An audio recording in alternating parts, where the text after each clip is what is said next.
السلام علیکم ورحمۃ اللہ وبرکاتہ۔ وعلیکم السلام ورحمۃ اللہ وبرکاتہ۔ شیخ میرا سوال یہ ہے، اگر کسی کے پاس کچھ بہت بڑا عذر ہو، وہ حج کو جانا چاہتا ہے مگر جا نہیں پاتا، تو وہ دوسروں کو بھیج سکتا ہے کہ اپنے پیسوں سے حج کے لیے اس کا ثواب اس کو مل سکتا ہے کیا؟ دیکھیے، عذر جو ہے، ایک عذر تو یہ ہو سکتا ہے کہ وہ جسمانی اعتبار سے فٹ نہیں ہے، بیمار ہے۔ ایک عذر یہ ہو سکتا ہے، مان لیجیے پیسے والا تو ہے، پیسہ خرچ کر سکتا ہے، لیکن وہ اس کی صحت کی کنڈیشن ایسی نہیں ہے کہ وہ سفر کر کے جا سکے۔ ایک عذر تو یہ ہے۔ ایک عذر یہ ہو سکتا ہے کہ پیسہ تو اس کے پاس ہے، وہ خرچ کر کے جا سکتا ہے، لیکن راستے کے حالات پرامن نہیں ہیں۔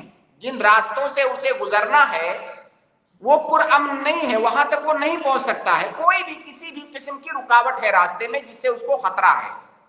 یہ دو طرح کے عذر ہو سکتے ہیں اس کے پاس۔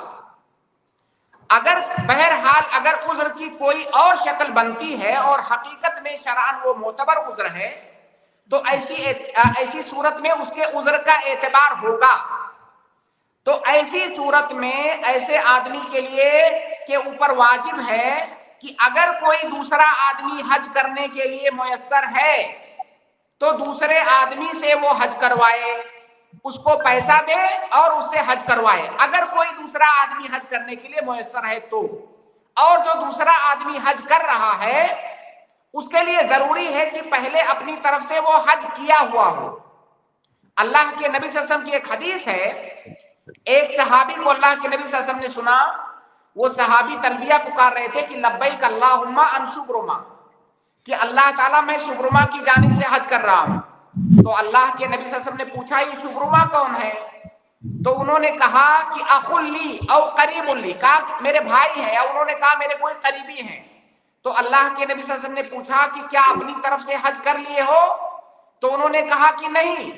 تو اللہ کے نبی صلی اللہ علیہ وسلم نے کہا حج عن نفسک ثم حج عن شبرما، پہلے اپنی طرف سے حج کرو پھر شبرما کی طرف سے حج کرو۔